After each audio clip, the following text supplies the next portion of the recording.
Artista na nasa It's Showtime na dating member ng MTRCB humabol sa komento ng It's Showtime suspension. Tingnan ang mga detalye.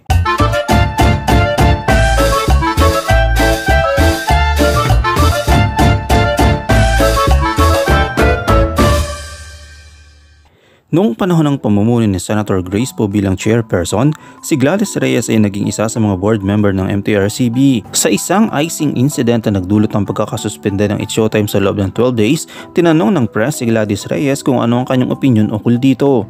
Bilang dating kasapi ng MTRCB at sa isa sa mga hurado ng Mini Miss You segment ng programa, ano nga ba ang kanyang nararamdaman hinggil dito? Sa kanyang pahayag ay sinabi, "Syempre, hindi naman ako basta-basta impulsive reaction. Unang-una ayaw naman natin na dahil noong time na yon nandun ako sa Showtime. Although hindi naman namin segment nung nangyari, syempre una mong reaksyon nagulat ka.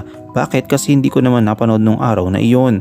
Syempre na-curious ka, pero syempre bilang hindi naman na tayo board member, ang alam ko during our time, yung parang adjudication na tinatawag o korte sa loob ng MTRCB, whatever is the decision of the committee, hindi yan pwedeng baliin kahit ng chairman. So yan ang alam ko noon. Hindi ko alam kung may nagbago na roon, kung may nabago sa ruling, syempre yung iba roon, mga kaibigan ko pa rin naman.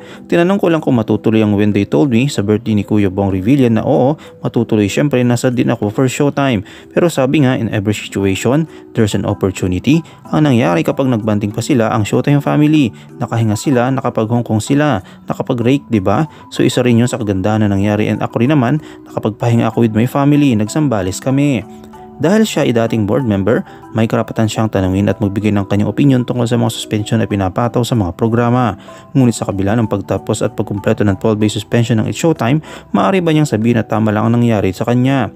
Aniya, kasi parang ang mga noontime shows may kanya-kanya silang ngayon parang mga nagawa in the past. Kaya kung titingnan mo, ang MTRCB naman, action yan kapag talagang may report sa office.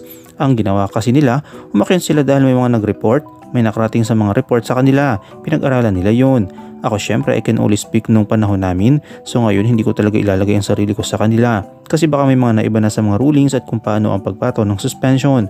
Siguro kaya naman nila sinuspend, kung may makikita rin sila sa ibang programa, I think ganun din ang gagawin nila. Nagbalik sa pagganap bilang kontrabida ang mahusay na aktres si Gladys Reyes. Kilala siya bilang dekalibring actress dahil sa kanyang magaling na pagganap bilang kontrabida. Dahil dito, marami sa kanyang mga tagahanga ang siguradong matutuwa dahil isa siya sa mga pangunahing kontrabida sa Black Rider, ang bagong primetime series ng GMA7 na mag-uumpisa sa Lunes, November 6 matapos ang 24 oras. Sa Black Rider, sobrang kontrabida raw siya, sinasabayan niya ang mga karakter ng mga K-drama sa kanyang pagganap ngayon. Anong iyong komento kaugnay dito? Shoutout tayo kina Marlene De La Cruz, kay Chris Jerry Cruz at kay Karel Ko.